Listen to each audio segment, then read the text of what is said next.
The first time Ethan Kang saw Naomi Carter on her knees on his wedding day, she wasn't praying, and the people laughing behind her had no idea they were about to make the groom question everything waiting for him at the altar. Morning light poured through the towering windows of the Kang estate, scattering across white roses, crystal chandeliers, and polished marble prepared for a wedding worth more than most people would earn in several lifetimes. Florists moved between towering arrangements. Caterers carried silver trays toward the ballroom. Somewhere beyond the closed doors, a string quartet rehearsed the same romantic passage again and again. Naomi Carter moved quietly through all of it in a pressed black maid's uniform, checking guest rooms and correcting details nobody would ever know she had fixed. At 29, Naomi had spent 4 years working inside the estate. She knew which staircase creaked, which cabinet Victoria Kang wanted locked during parties, and exactly how Ethan took his coffee when he returned home after midnight. Today, however, she had promised herself she would think of him as nothing more than her employer. By sunset, Ethan Kang would belong to Claire Whitmore. Naomi. Margaret Whitmore's voice stopped her near the grand staircase. Claire's mother stood surrounded by 3 bridesmaids holding champagne.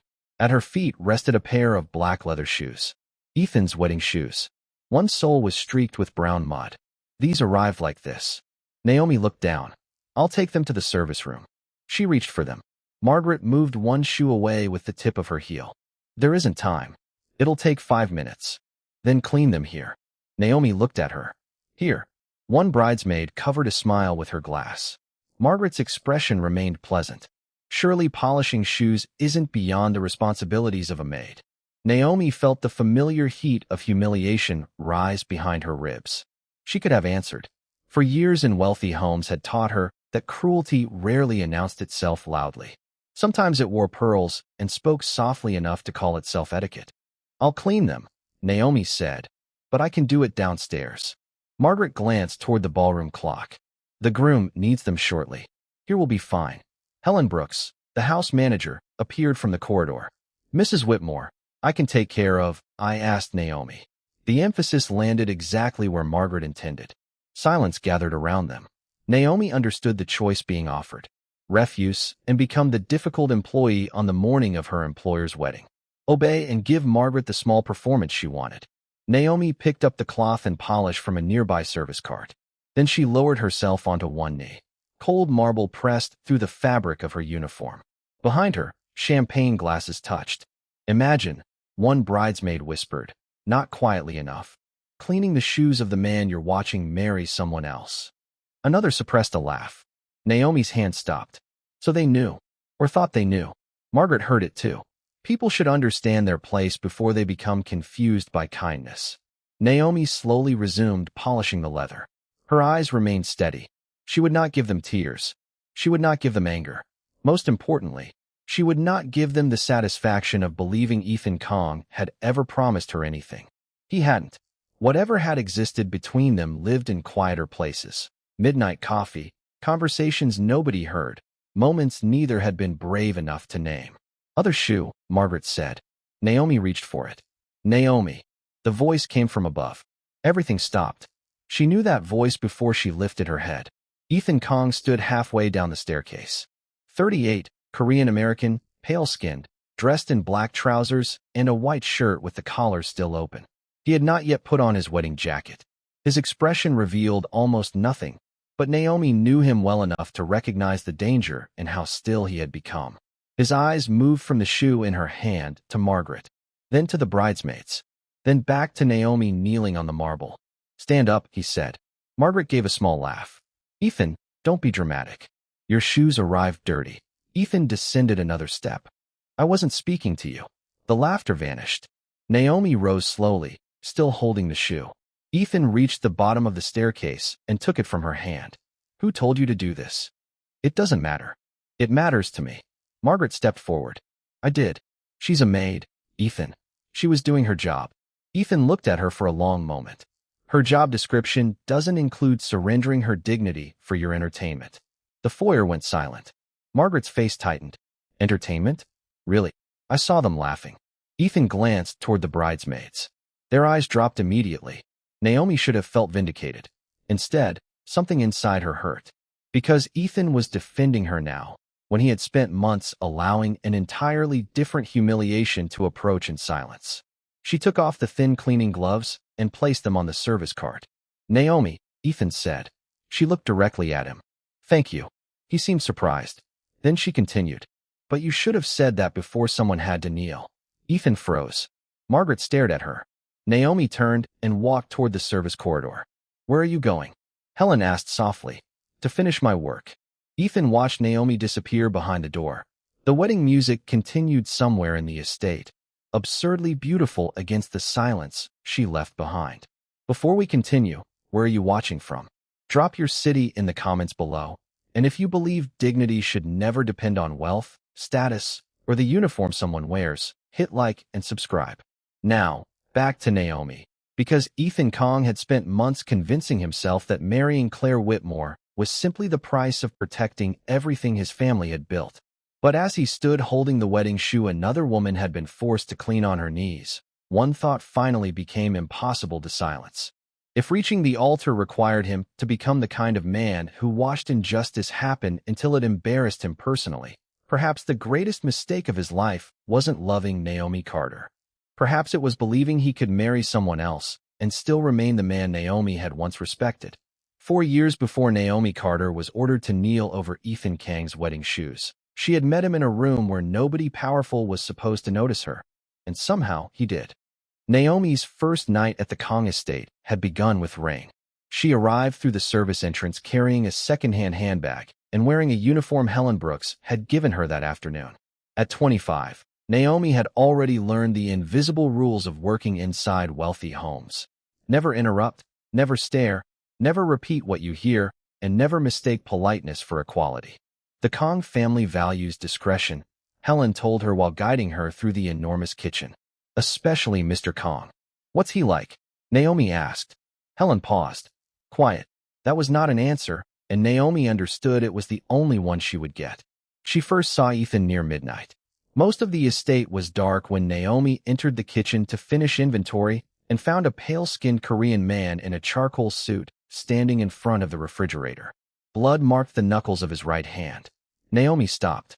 Ethan looked at her. "You're new." "Naomi Carter." "I know." That unsettled her. "You know every employee's name?" "I know everyone who works in my house." Naomi glanced at his hand. "Apparently not everyone who hits you in it." Ethan followed her eyes. "It's nothing. That's what people say right before blood gets on expensive furniture." For a second, he simply stared. Then something unexpected happened. Ethan Kang smiled. "Barely. Are you always this direct with your employer?" "Only when he's dripping on the floor. I just cleaned." She opened a cabinet and removed the first aid kit. "Sit." Ethan raised an eyebrow. Was that an order? A suggestion with consequences? He sat. Naomi cleaned the cuts without asking where they came from. Ethan noticed. "You're not curious?" "Very. But you're not asking." "Curiosity doesn't pay enough to get me fired." That earned another small smile. Their relationship grew from moments like that, small enough that nobody else considered them important. Ethan returned late. Naomi often worked late. Some nights they spoke for 3 minutes. Other nights, 30. She learned he drank black coffee after midnight, but added sugar when he thought nobody was watching. He learned Naomi was taking online accounting classes because she refused to clean other people's houses forever. "You don't like the work?" he asked once. Naomi closed her textbook. "There's nothing shameful about honest work." "That wasn't my question." "No, I don't want it to be my whole life." Ethan nodded as if filing the answer somewhere private. Months later, one of the younger housekeepers accidentally broke a crystal decanter during a dinner. Victoria Kang wanted the cost deducted from the girl's wages. Naomi stepped forward. "I moved it too close to the edge." It was a lie. Ethan knew because he had seen what happened from the doorway. Later, he found Naomi stacking plates. "Why did you take the blame?" "She has 2 kids. And you don't." Naomi looked at him. Compassion isn't supposed to require matching circumstances. Ethan went quiet. The next morning, nobody's wages were docked. Ethan never told Naomi why. She never thanked him. That was how respect grew between them. Not through grand gestures, but through things neither used as currency. One winter evening, Ethan's longtime driver, Mr. Harris, became dizzy while carrying groceries into the house. Before anyone could summon staff, Ethan took the bags himself, helped the older man into a chair, and drove him to urgent care. Naomi watched from the doorway. "What?" Ethan asked when he returned hours later. "Nothing. You're staring. I'm adjusting my opinion of you. Was it bad? Complicated? And now?" Naomi handed him coffee. "Still complicated." He laughed. The sound stayed with her longer than it should have. By their second year, silence between them became dangerous because it was comfortable. Ethan would enter the kitchen after meetings and loosen his tie. Naomi would keep studying. Sometimes neither spoke, yet each knew exactly why the other had stayed. One night, thunder rolled over Chicago while Naomi worked through an accounting problem. Ethan sat opposite her reading contracts. The power flickered. "You could do this somewhere else," Naomi said. "So could you. I work here. So do I. Not in the kitchen." Ethan looked at her. "Maybe I like the kitchen." Naomi held his gaze 1 second too long. Neither smiled. Neither looked away. Then Helen entered, and whatever had almost happened vanished behind ordinary conversation. That was how it continued, 1,000 almosts. Almost touching hands when he passed her a mug. Almost saying something when she caught him watching her. Almost admitting that the quietest room in the estate had become the only place Ethan did not feel like Ethan Kang, and the only place Naomi sometimes forgot he was her employer. Then, 6 months before the wedding, everything changed. Naomi entered the dining room carrying fresh flowers and found Victoria Kang standing beside Claire Whitmore and her mother. Champagne waited on the table. Claire was smiling. Ethan stood near the windows, expressionless. Victoria lifted her glass. "To the Kang-Whitmore alliance," she said. "And to Ethan and Claire." Naomi's fingers tightened around the vase. Claire crossed the room and kissed Ethan's cheek. He did not look at Naomi. Not at first. Naomi placed the flowers down carefully. "Congratulations," she said. Her voice did not break. Ethan finally turned toward her. For 1 second, the room disappeared. For years of midnight coffee, unfinished conversations, and feelings neither had permitted themselves to name stood silently between them. "Thank you," Ethan said. Naomi nodded and walked out. She made it all the way to the service corridor before she stopped breathing normally. Behind her, the dining room door opened. Ethan stepped into the corridor. "Naomi." She kept her back to him. "You should go back. Say something." "I already did. You said congratulations." Naomi turned. "That's generally what people say when someone gets engaged." Ethan studied her face. "You don't mean it." Naomi's eyes remained steady even as something inside her cracked. "Neither do you." The words landed between them. Ethan froze. Naomi walked away before he could answer. Neither of them said the word love. They did not need to.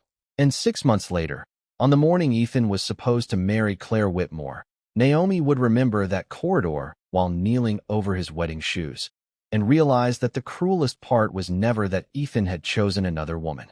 It was that he had never truly chosen at all.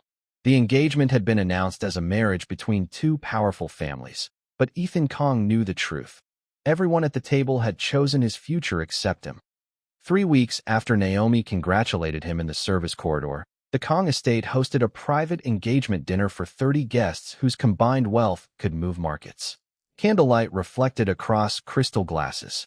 White orchids climbed the center of a table long enough to make conversation feel strategic. Naomi worked the room quietly with the other staff, pouring wine and replacing plates while pretending Ethan's engagement meant nothing beyond another event on the household calendar. Ethan sat beside Claire Whitmore. She was elegant, composed, and intelligent enough to understand exactly what their marriage was. There had been no midnight confession of love, no spontaneous proposal. Their fathers had discussed shared investments. Attorneys had reviewed financial structures. Victoria Kang had spoken about legacy. Eventually, Ethan and Claire had been placed in the same room and asked whether either had an objection. Neither had said yes. That silence became an engagement.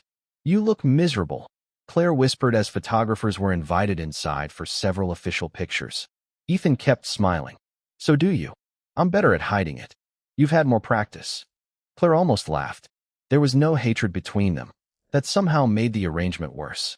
Claire wanted freedom from a family that measured affection in usefulness. Ethan wanted something he had spent his adult life refusing to name. Both had agreed to sacrifice themselves because obedience was easier when everyone called it responsibility. After dinner, Victoria found Ethan alone in his father's study. Rain tapped softly against the windows. The Whitmores are pleased, she said. That's comforting. Don't be childish. Ethan poured himself water. I'm 38. Then behave like it. Victoria approached him. This marriage stabilizes everything your father spent decades building. You mean the companies? I mean the family. Ethan gave a humorless smile. Sometimes I wonder whether you know the difference. Victoria's expression hardened. Men in your position don't marry for happiness, Ethan. He looked at her. What do they marry for? Continuity, loyalty, strength. You forgot love. Love is a luxury powerful people romanticize when they want to make irresponsible decisions. Neither noticed Naomi enter through the side door carrying a tray of coffee. She stopped before either saw her. Victoria continued. Claire understands your world. She belongs in it. Ethan's gaze shifted. Naomi was standing near the doorway now. Victoria followed his eyes. Something cold and perceptive moved across her face. Naomi, she said. Leave the coffee. Naomi placed the tray on the table. Good evening, Mrs. Kang. That will be all. Naomi turned toward the door. Wait, Ethan said. Victoria looked at him. Naomi stopped. Ethan seemed to realize he had no defensible reason for keeping her there. Nothing, he said finally. Good night. Naomi nodded. Good night, Mr. Kang. Mr. Kang. She had rarely called him that when they were alone. He heard the distance immediately. Later that night, Naomi sat at the kitchen table with an accounting textbook open in front of her, though she had read the same paragraph 4 times. Ethan entered shortly after midnight. She did not look up. Coffee's fresh. I didn't come for coffee. Then you're in the wrong room. Ethan pulled out the chair opposite her. You heard my mother. Naomi turned a page. It's difficult not to hear someone explaining marriage like a corporate merger. She's wrong. Then why are you marrying Claire? Ethan had no immediate answer. Naomi finally looked at him. That's what I thought. You don't understand what happens if I walk away. You're right. I don't. People depend on me. People depend on everyone, Ethan. That doesn't mean they own us. His eyes narrowed slightly. It's more complicated than that. Naomi closed her textbook. Powerful people love that word. What word? Complicated. It makes simple choices sound impossible. Ethan leaned forward. You think this is simple? No. I think the truth is. Silence settled over the kitchen. And what's the truth? He asked. Naomi held his gaze. You don't want to marry her. Ethan looked away. That doesn't mean I can choose what I want. Then stop pretending you're choosing anything. The words hit harder than she intended. Ethan's jaw tightened. What would you have me do? Naomi stood. Don't ask me that. Why? Because if I answer, you'll make me responsible for whatever you lose. That's not fair. Neither is asking the woman who works in your house to tell you whether you should marry another woman. Ethan froze. Naomi immediately regretted saying so much, but she refused to take it back. Naomi, I'm not asking you for anything. Her voice softened. That's the point. She gathered her textbook. Ethan watched her move toward the door. Do you think my mother is right? Naomi stopped. About what? That people like me don't marry for happiness. She turned slowly. Beneath the kitchen lights, Ethan no longer looked like the man whose surname made rooms quieter. He looked tired, trapped, human. Naomi wanted to tell him that happiness was worth choosing. She wanted to tell him that every night he entered this kitchen, she had to remind herself he belonged to a world that would never see her as his equal. Instead, she said, I think people eventually become whatever they keep sacrificing themselves to. Ethan went completely still. Naomi walked out. The following afternoon, the engagement ring arrived. It came inside a black velvet case, carried by an insurance representative and accompanied by paperwork requiring 3 signatures. Claire opened it beneath the chandelier. An emerald-cut diamond caught the light and scattered it across the ceiling. $5 million, Margaret Whitmore announced proudly. Naomi entered with champagne, just as Claire slipped the ring onto her finger. Beautiful, isn't it? Claire asked. Naomi looked at the diamond, then at Ethan standing several feet away. He wasn't looking at the ring. He was looking at her. It's expensive, Naomi said. Claire smiled. That's not what I asked. Naomi placed the champagne down.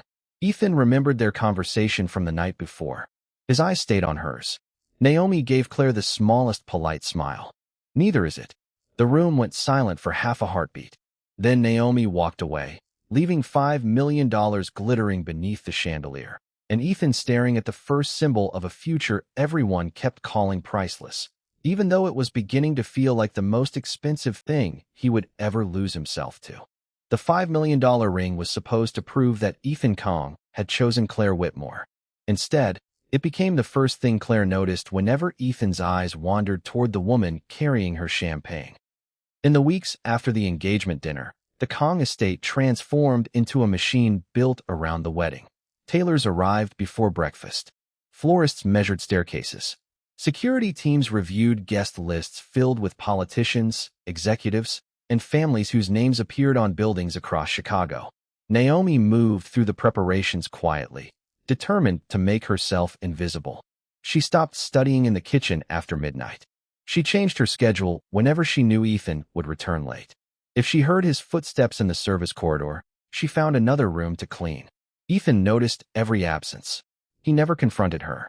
Perhaps because he understood that asking Naomi to remain emotionally close while he prepared to marry Claire would be another form of selfishness.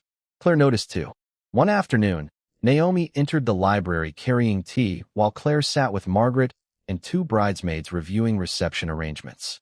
The $5 million diamond flashed on Claire's hand as she turned pages. "Put it there," Claire said without looking up. Naomi placed the tray on the side table. "Anything else?" Claire lifted her hand. "Actually, could you hold this?" She removed the ring and placed it on the velvet tray beside Naomi. "The jeweler needs my exact measurements for the wedding band." Naomi looked at the diamond. "Wouldn't it be safer in the case?" Margaret smiled. "Surely we can trust the household staff for 30 seconds. The insult was wrapped carefully enough to pretend it wasn't one. Naomi remained expressionless. Claire watched her. "Do you know what it's worth?" "I heard. 5 million. Claire leaned back. "More than most people will earn in several lifetimes." Naomi met her eyes. "Then you probably shouldn't leave it with someone you don't trust." One bridesmaid stopped smiling. Margaret's expression cooled. "Claire didn't say she doesn't trust you." "Neither did I." Naomi placed the ring case beside Claire and turned to leave. "Naomi." Claire's voice stopped her. "Does Ethan talk to you often?" Naomi slowly turned. "He's my employer." "That wasn't my question." Margaret glanced at her daughter. "Claire, I'm curious." Naomi understood immediately. This was not about tea or jewelry. "You should ask Ethan." Claire's smile tightened. "I'm asking you." "Then my answer is that whatever Mr. Kang discusses with me is private." "Convenient." Naomi held her gaze. "Professional." She walked out before Claire could respond. That evening, Claire found Ethan alone in the conservatory reviewing documents. "Are you sleeping with her?" Ethan looked up. "Excuse me." "Naomi." His expression changed instantly. "No, have you?" "No." Claire studied him. "Do you want to?" Ethan closed the folder. "That's not a question you should ask if you've already decided what answer you want." Claire laughed once, without humor. "You know what's humiliating? I'm wearing a $5 million ring from a man who looks at his maid like she's the only person in the room." "Don't call her that way. She is your maid. Her name is Naomi." Claire stared at him. There it was. Not confession. Something worse because it required none. "Do you love her?" Ethan said nothing. Claire's eyes hardened. "Unbelievable." "Claire, no. We agreed this marriage didn't need romance. I accepted that. What I did not agree to was standing at an altar while everyone wonders whether my husband wishes the woman clearing our plates were beside him instead." Ethan stood. "Naomi has done nothing to you. That isn't the defense you think it is." "What does that mean?" Claire slipped the diamond from her finger and placed it on the table. "It means you defended her before I accused her of anything." She walked away. Ethan remained alone with the ring glittering beneath the conservatory lights. Later, Naomi found him there. She had come to lock the doors. The ring still rested on the table. "You should put that somewhere safe," she said. Ethan looked at it. "Beautiful." Naomi paused. She remembered Claire asking almost the same question. "Expensive." "That's not what I asked." Naomi's eyes lifted to his. "Neither is it." Ethan almost smiled, but there was too much sadness in the room. "Claire asked if I love you." Naomi went still. "You shouldn't tell me that." "Why?" "Because you're marrying her." "You didn't ask what I said." "I don't need to." "How do you know?" Naomi picked up the velvet box and placed it beside the ring without touching the diamond. "Because if you told her no, you wouldn't be standing here looking like that." Ethan's silence answered her. Naomi stepped back. "Don't do this." "Do what?" "Turn your guilt into my hope." The words cut cleanly. "I never asked you to wait for me." "No," Naomi said softly. You just kept coming into that kitchen every night and letting both of us pretend there might someday be something worth waiting for. Ethan's face tightened. Naomi, I'm not angry because you're marrying Claire. I'm angry because you're powerful enough to frighten half the city, but apparently not powerful enough to say no to your own family. She turned toward the door. Ethan spoke behind her. And if I did say no? Naomi stopped. For one dangerous second, hope entered the room. She crushed it before answering. Then you'd finally be making one honest decision. Would that change anything between us? Naomi looked back. Don't make me your reward for becoming brave. Then she left. Ethan remained beside the $5 million ring, finally understanding that Naomi would never compete with Claire for him. She would never beg him to choose her. If he walked away from the wedding, he would have to do it without knowing whether Naomi would ever take his hand afterward. 3 days later, Margaret Whitmore entered the estate before sunrise and found Naomi supervising preparations in the grand foyer. Claire had told her enough. Margaret watched Naomi for several seconds before her eyes settled on Ethan's wedding shoes, newly delivered near the staircase. One sole had picked up mud from the wet pavement outside. Margaret looked from the shoes to Naomi. Her expression became almost pleasant. Naomi, she called. Naomi turned. Margaret pointed toward the shoes. Those need cleaning. Naomi reached for them. I'll take them downstairs. Margaret's smile did not move. No, behind her, two bridesmaids exchanged glances. You'll clean them here. And in that moment, before Naomi ever touched the polish, she understood exactly what Margaret intended. This was no longer about dirty shoes. It was about making sure the black maid remembered her place before Ethan Kang walked down the aisle with someone else. Margaret Whitmore thought forcing Naomi Carter to clean the groom's shoes would remind the black maid where she belonged.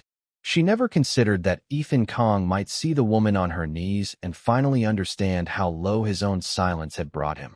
Wedding morning had turned the Kang estate into controlled chaos. White roses climbed the grand staircase. Hundreds of candles waited to be lit inside the ballroom. Beyond the tall windows, black cars arrived one after another beneath a gray Chicago sky, delivering guests whose names carried money, influence, and expectations. Naomi stood at the foot of the staircase with Ethan's wedding shoes in her hands. Mud stained one sole. Margaret pointed toward a service cart. Polish is there. Naomi kept her voice calm. I'll take them downstairs. No, Margaret smiled as two bridesmaids approached with champagne glasses. Here. Helen Brooks stepped forward. Mrs. Whitmore, there's no reason. I'm speaking to Naomi. Claire appeared near the ballroom entrance, already dressed in her wedding gown. For 1 second, Naomi thought she might intervene. Claire looked at the shoes, then at Naomi, then away. That hurt more than Margaret's smile. Naomi placed one shoe on the marble and opened the polish. You don't have to kneel, Helen whispered. Margaret heard her. How else is she supposed to clean them properly? A bridesmaid laughed softly. Naomi lowered herself onto one knee. Cold marble pressed through her uniform. She dipped the cloth into black polish and began working it across the leather. Imagine doing this on his wedding day, one bridesmaid murmured. Another whispered, maybe she needs the reminder. Margaret took a slow sip of champagne. People become confused when employers are too familiar with staff. Naomi's hand stopped for half a second. Some people mistake kindness for invitation. The bridesmaids exchanged knowing looks. Naomi continued polishing. She would not cry. She would not defend feelings Ethan himself had never publicly acknowledged. Other shoe, Margaret said. Naomi reached for it. Naomi. Ethan's voice came from the staircase. Every whisper died. He stood several steps above them, pale-skinned, Korean-American, his white shirt open at the collar, his wedding jacket still upstairs. His expression was frightening precisely because it was controlled. His gaze moved across the champagne glasses, Margaret's satisfied face, Claire's silence, and finally Naomi kneeling beside his shoes. Stand up. Naomi slowly rose. Margaret exhaled impatiently. Ethan, please. Your shoes were dirty. He descended the staircase. So you made her kneel in the foyer? She's cleaning them. I can see what she's doing. Then I don't understand the problem. Ethan reached Naomi and gently took the polishing cloth from her hand. The problem is that you do.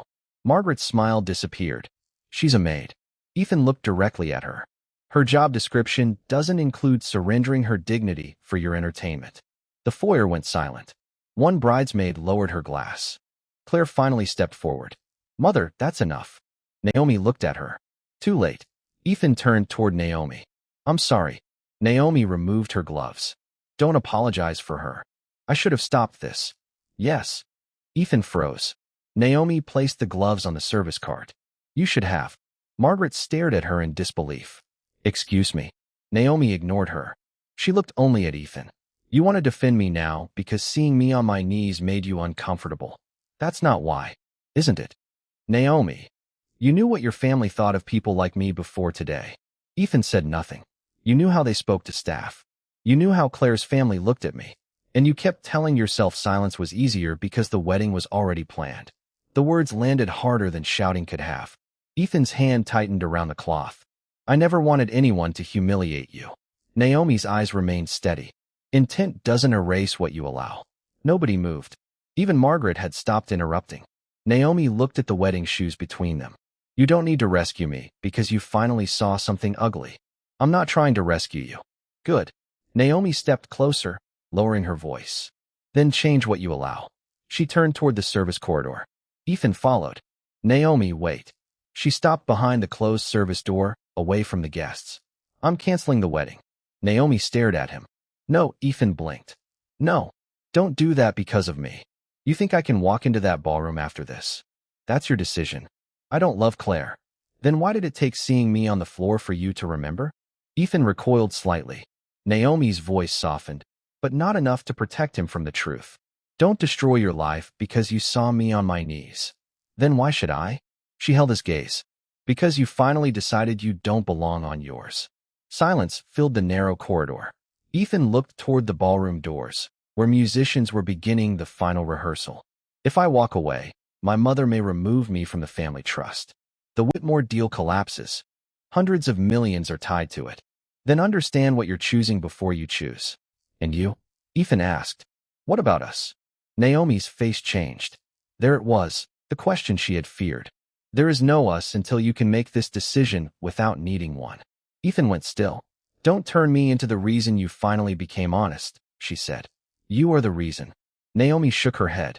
No, I'm the person who made it harder for you to keep lying. From the ballroom came the first notes of the wedding processional. Naomi stepped backward. Go decide who you are when I'm not part of the reward. Then she walked away. Ethan remained alone in the corridor, holding a black cloth stained with polish. Minutes later, Helen brought him the cleaned wedding shoes. Ethan stared at them. Perfect. Shining. Ready for the altar. Upstairs, the $5 million ring waited in its velvet box. Downstairs, 300 guests waited for the marriage that would protect everything his family had built. And somewhere behind the service doors, Naomi Carter expected nothing from him. For the first time in Ethan Kang's life, nobody could make the choice for him, and that frightened him more than losing everything. By the time the wedding music began, Ethan Kang had finally understood something Naomi Carter had known for years. Choosing the life everyone expects from you is still a choice, and refusing to admit it does not make you innocent. Ethan stood alone in his dressing room with the clean black shoes beneath him and the $5 million ring resting inside an open velvet box on the table. Beyond the windows, expensive cars curved along the estate drive. Downstairs, 300 guests filled rows beneath white roses and chandeliers. His phone vibrated. Marcus Hale, Ethan's chief of staff, had sent one final message. Whitmore Council confirms signatures immediately after ceremony. Deal closes Monday. Ethan stared at it, then turned the phone face down. A knock came at the door. Victoria Kang entered without waiting. Her silver gown caught the afternoon light. They're ready. Ethan did not move. Victoria noticed the ring. Put it in your pocket. Mother. Something in his voice stopped her. What? Did you ever love Dad? Victoria's face changed. This is hardly the time. That's why I'm asking now. Your father and I built something that survived 37 years. That wasn't my question. Victoria approached him. Love is not the only foundation for a marriage. Was it one of yours? Silence answered before she did. You have responsibilities, Victoria said. So did your father. And was he happy? Happiness is not a business model. Ethan almost laughed. There it is. Victoria's expression hardened. The Whitmore partnership protects companies employing thousands of people. If you humiliate Claire today, her family walks. Credit agreements are renegotiated. Investments disappear. Your position on the board becomes vulnerable. I know. Then stop behaving as though this is about feelings. Ethan looked toward the door. Somewhere beyond it, Naomi was working a wedding she had been humiliated at hours earlier. Maybe that's the problem. Victoria followed his gaze and understood. This is about the maid. Ethan's eyes snapped back to her. Her name is Naomi. Call her whatever you want. You are not throwing away your future because an employee made you feel understood. Ethan stood. Naomi told me not to cancel this wedding because of her. Victoria blinked. That answer she had not expected. Then listen to her. I am. He closed the ring box. She told me to decide who I am when she isn't the reward. For the first time, Victoria looked uncertain. And who are you? Ethan slipped the box into his jacket. I'm trying to find out. Downstairs, Naomi stood near the service corridor as the first guests rose. The string quartet began the processional. She had changed gloves, corrected her makeup, and returned to work because dignity, to Naomi, had never meant escaping honest labor. It meant refusing to let other people define its value. Helen approached. You can leave. I'm scheduled until 10. After what happened. Especially after what happened. Helen studied her. You don't have to prove anything. Naomi looked toward the ballroom. I'm not proving anything. I'm finishing my shift. Then Claire appeared at the end of the corridor. Her wedding gown filled the narrow space with ivory silk. For several seconds, neither woman spoke. My mother was wrong, Claire said finally. Naomi remained still. Yes. Claire seemed surprised by the simplicity of the answer. You're not going to tell me you understand? Would that help? Probably not. Claire looked down at the diamond on her finger. Did Ethan tell you he's considering canceling? He told me what he was thinking. I told him the decision has to be his. Do you love him? Naomi exhaled slowly. Claire, please. Naomi looked at the woman who was minutes away from marrying Ethan. Lying would have been easier. Yes. Claire closed her eyes briefly. Does he love you? You'll have to ask him. You know, knowing what someone feels isn't the same as knowing what they'll choose. Claire looked toward the ballroom doors. And if he chooses me? Naomi's voice remained steady.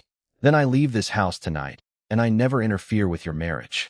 Claire studied her face, perhaps searching for ambition, manipulation, triumph, anything that would make Naomi easier to hate. She found none. You're really prepared to walk away? I was never asking him to follow me. Claire swallowed. Then the wedding coordinator appeared. Ms. Whitmore, it's time. Claire straightened her shoulders.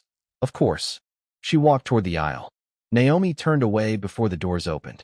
Upstairs, Ethan stood alone for 3 more seconds. Then he picked up the ring and walked downstairs. The ballroom rose as Claire appeared. Ethan waited at the altar beneath thousands of white flowers. He watched her approach and felt no anger toward her. Claire was not his enemy. She was another person being carried toward a future built by other people's expectations. She reached him. Ethan offered his hand. Claire took it. Are you going to do this? She whispered. Ethan looked at her. I don't know. Pain crossed her face.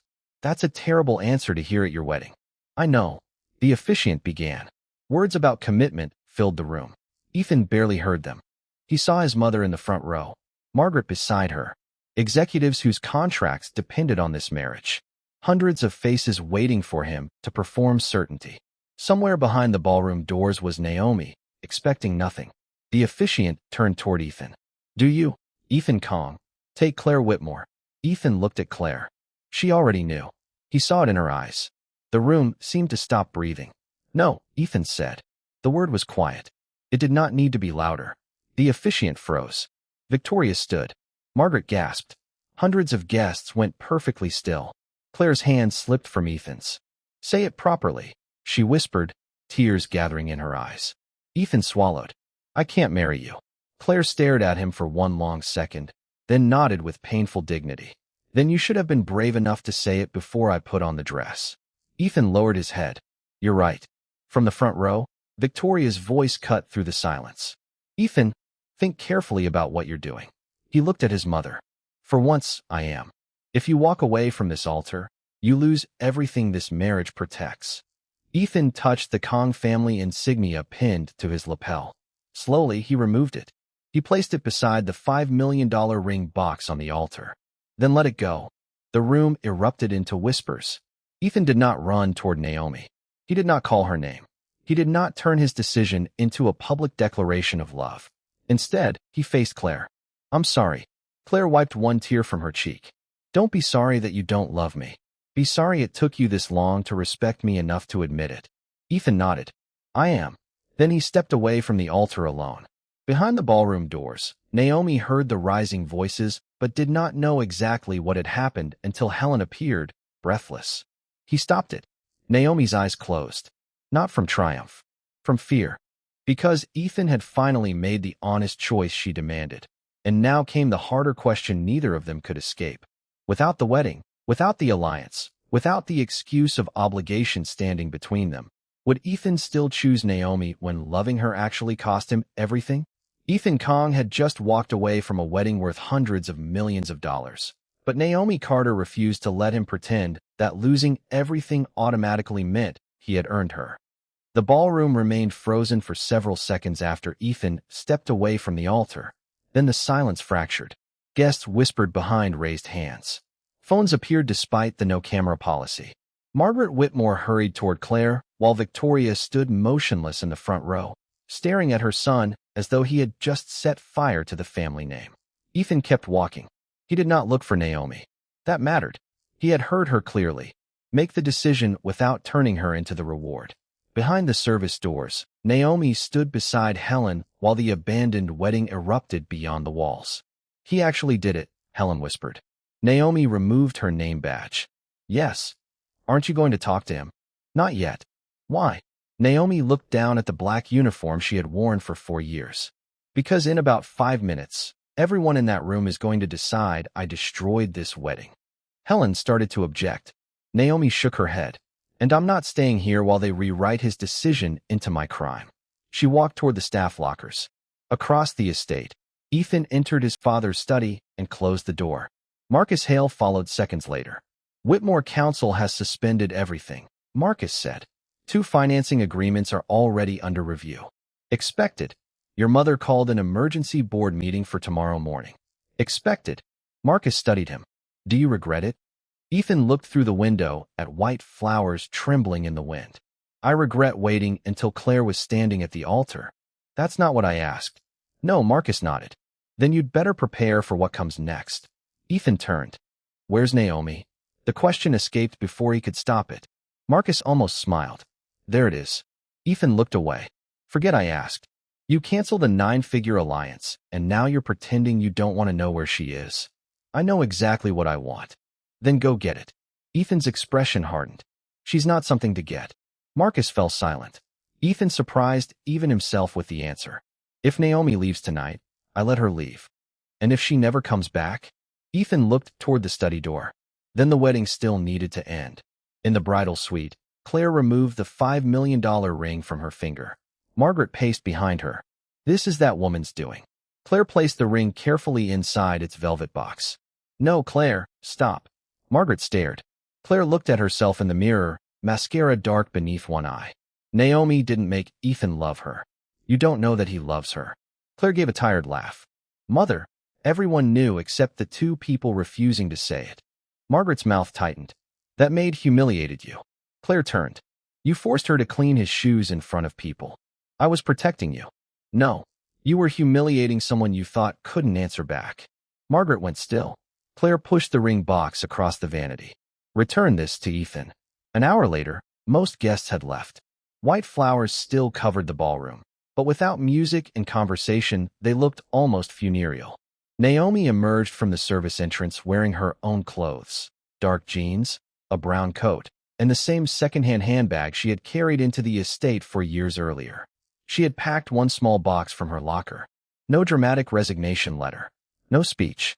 Helen hugged her near the kitchen. "You don't have to quit." Naomi looked toward the silent house. "Yes, I do." "Because of Ethan?" "Because if anything happens between us now, I need to know I can walk into the room without being paid to clean it afterward." Helen's eyes filled.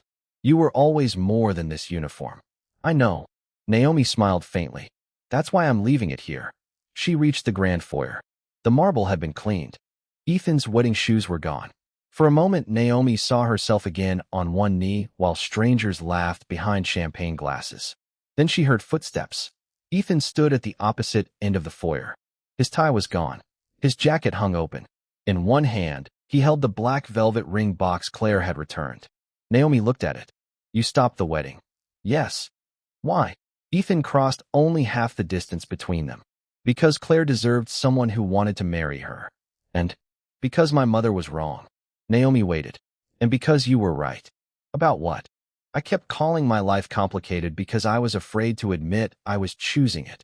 Naomi's expression softened slightly. That's better. Better than saying you did it for me. Ethan almost smiled. I wanted to. I know. But you would have hated that. Eventually, you would have hated it too. Ethan looked at the box in her arms. You're leaving? Yes. Pain moved across his face, but he did not step closer. Do you want me to ask you to stay? Naomi considered him. No. Do you want me to let you go? I want you to understand those aren't the only two choices. Ethan frowned. Naomi stepped toward the front doors. For 4 years, you were my employer. Every feeling between us existed inside a house where you had the power to hire me, fire me, pay me, protect me.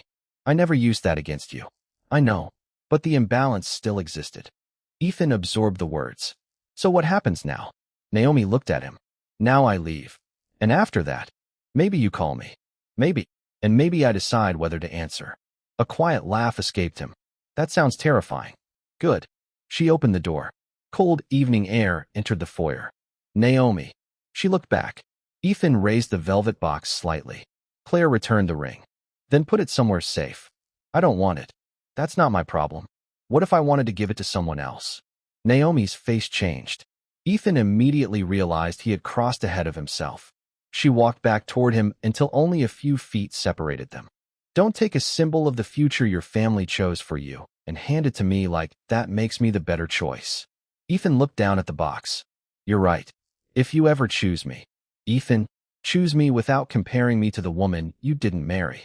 He closed his fingers around the ring. And if I can do that, Naomi held his gaze. Then maybe one day you'll have something worth asking me. She walked out. Ethan did not follow.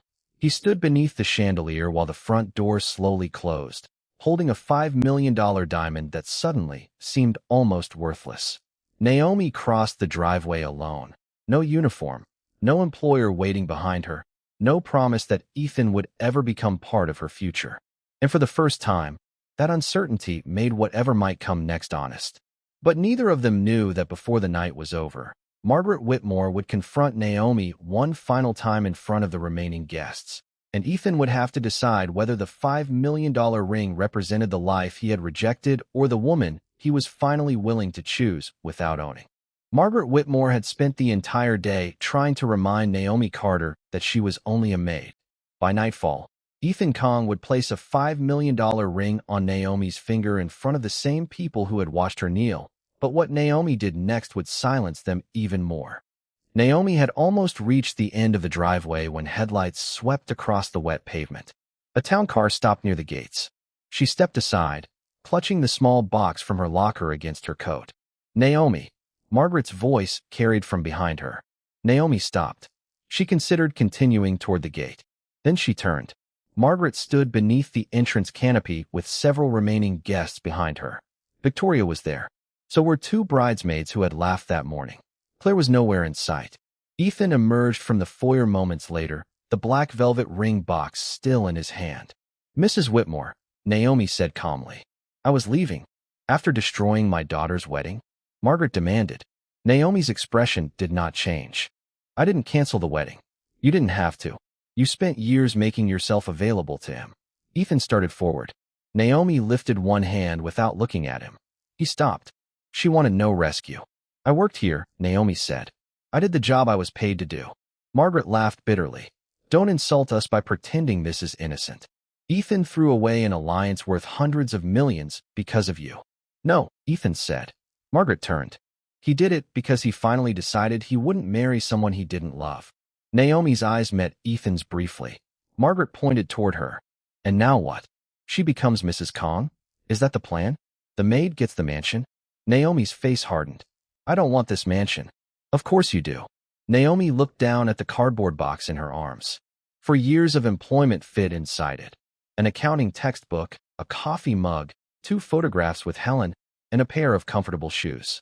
Then she looked back at Margaret. That's the difference between us. You cannot imagine someone standing near wealth without wanting to possess it. Margaret stepped closer. You expect me to believe you want nothing from him? I want something money can't guarantee. And what's that? A man capable of choosing for himself. The remaining guests fell quiet.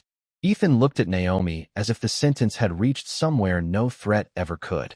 Margaret noticed the velvet box in his hand. Is that Claire's ring? Ethan looked down. She returned it. Give it to me. Ethan did not move. It belongs to the Whitmore family. No, he said. I bought it. For my daughter. For a marriage that isn't happening. Margaret's face flushed. Then what are you going to do with it? Ethan stared at the box. Naomi recognized the hesitation. Don't, she said quietly. Ethan looked at her. Don't what? Whatever you're thinking. You don't know what I'm thinking. I've known you for 4 years. A faint sadness crossed his face. Ethan opened the box. The emerald-cut diamond caught the entrance lights, scattering white reflections across the wet pavement. Several guests visibly reacted. Naomi did not. Ethan walked toward her. This ring was supposed to represent everything my family told me I needed to protect. Naomi watched him approach. The alliance. The name. The future they chose.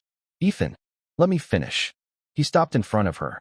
For months, I looked at this ring and saw responsibility. Today I finally understood that responsibility without honesty is just fear wearing better clothes. Naomi's eyes softened. Ethan took the ring from its box. Gasps moved through the small crowd. Margaret stared at him. Don't you dare. Ethan ignored her. Naomi, I'm not asking you to marry me tonight. Naomi said nothing. I'm not asking you to stay in this house. I'm not asking you to forgive how long I remained silent. He gently reached for her hand, but stopped before touching it. May I? Naomi looked at his open palm, then at the people watching. Finally, she gave him her hand. Ethan slowly placed the $5 million ring on her finger. Margaret went pale. One bridesmaid covered her mouth. Victoria remained perfectly still. The diamond that had rested on Claire Whitmore's hand now glittered against Naomi Carter's dark skin, the same hand that had held a polishing cloth only hours earlier. Ethan looked into her eyes. Then this belongs to the person who taught me what choosing actually means. Silence. Naomi looked at the ring. For one breath, the title of every cruel assumption Margaret had made about her seemed to become reality. The Black Maid had gotten the billionaire, the mansion, the $5 million diamond. Then Naomi smiled sadly. She slipped the ring off. Ethan froze. Margaret's expression changed from horror to confusion. Naomi placed the diamond in Ethan's palm and gently closed his fingers around it. No, Ethan stared at her. No, you still don't understand. Then help me understand. Naomi glanced at the ring trapped between his fingers. That was chosen for Claire. She's returned it. That doesn't make it mine.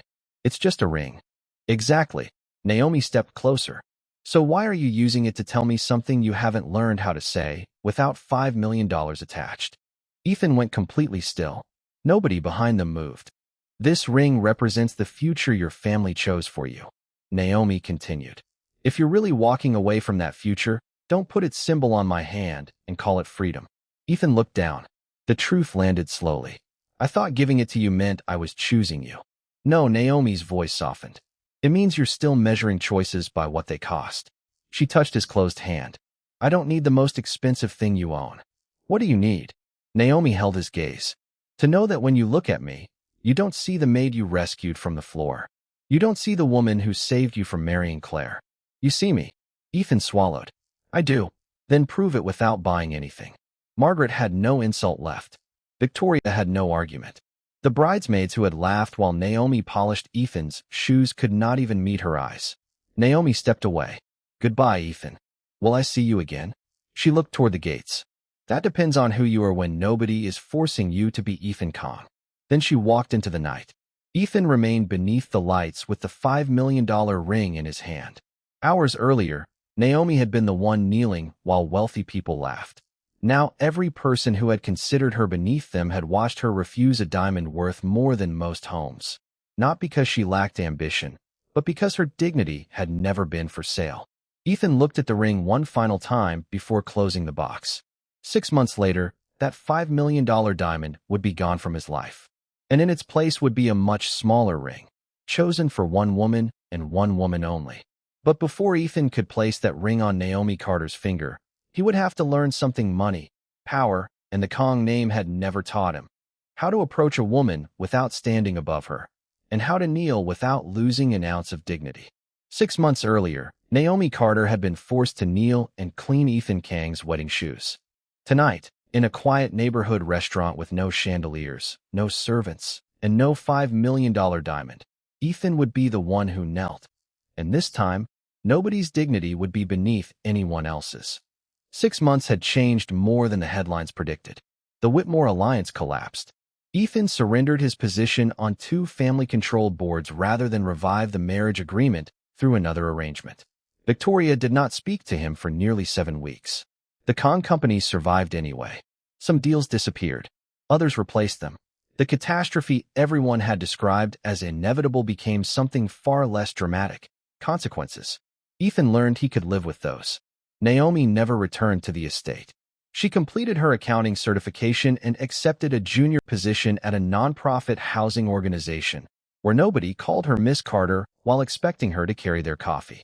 The salary was modest, the office was cramped, and Naomi loved walking through its doors knowing her work belonged to a future she had chosen. Ethan waited 12 days before calling her. Naomi let the first call go to voicemail. He waited 3 more days. The second time, she answered. Coffee, he asked. That's ambitious. 20 minutes. 30. Is that a yes? It's 30 minutes. Their first meeting happened in a small cafe halfway between their neighborhoods. Ethan arrived without a driver waiting at the curb. Naomi noticed, but said nothing. He did not discuss Claire. He did not discuss the wedding. Most importantly, he did not ask Naomi when she was coming back. He asked about her new job. She asked about his mother. Still furious, Ethan admitted. Good. Good. Means you're probably making your own decisions. Ethan laughed. 30 minutes became an hour. 1 coffee became dinner 2 weeks later. Then a walk along the lake. Then Saturday mornings at a bookstore where Naomi complained about Ethan buying books faster than he could read them. Their relationship grew in places where Ethan could not sign Naomi's paycheck and Naomi did not have to knock before entering a room. Claire sent Naomi one message 3 months after the wedding. You didn't steal anything from me. I hope you both understand that. Naomi answered simply, Thank you. I hope you're well. Claire was living in Boston by then, rebuilding a life that no longer required Ethan to be its ending. Margaret never apologized. Naomi stopped needing her to. On a cold October evening, Ethan asked Naomi to meet him at Bellamy's Diner, an old neighborhood restaurant where they had shared breakfast after one of their earliest dates. Naomi arrived wearing a burgundy coat and found Ethan in a corner booth. No security detail filled the restaurant. No photographers waited outside. No flowers covered the table. You look nervous, Naomi said. I'm considering leaving. She smiled. That bad? Worse. He stood and pulled out her chair. Dinner was ordinary. Burgers. Coffee. Naomi stole fries from his plate while insisting she had ordered enough of her own. Ethan told her Victoria had finally invited him to Sunday dinner again. Did she ask about me? Naomi said. Twice. And I told her she'd have to ask you anything she wants to know. Naomi nodded approvingly. You're learning. After dinner, Ethan reached into his jacket. Naomi immediately narrowed her eyes. Ethan, relax. The last time you opened a jewelry box around me, $5 million became everybody's problem. He laughed. I sold it. Naomi blinked. The ring. Yes. What did you do with the money? Most went back into the assets that had been liquidated for the wedding. A portion went to employee education grants. Naomi studied him. You didn't name anything after me? I considered the Naomi Carter Diamond Recovery Scholarship.